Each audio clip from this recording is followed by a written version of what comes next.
Illegal connections is one of those things that we need to get under control. Again, I understand if somebody didn't have service delivery or they were promised electricity that they're not getting. They have the right, everybody has the right to energy, to have light, for their kids to be able to do their homework under light, to be able to make food and so on. But rampant theft without any control is where these own communities are detrimental to themselves. So let me give you a great example. I was called to a consumer in Garankuwa, and some of the things I saw they were horrendous, to say the least. And they explained the immense amount of steps they've taken to try and stop cable theft and to try and keep the electricity on. The manager said, "Hey, let's take a drive and let me go and show you." We were driving on a Wednesday around about 10 o'clock in the morning, and there are literally people just stealing electricity in the middle of the day and digging up cables and so on.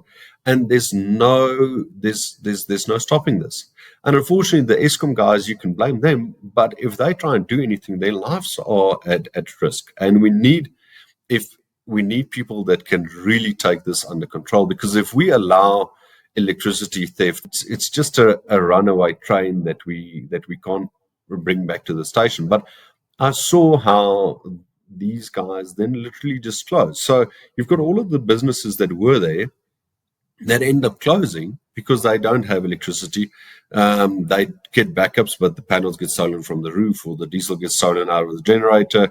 And because the desire for electricity and the reliance on electricity has gotten to such a level where people absolutely believe they've got the right to unlimited electricity.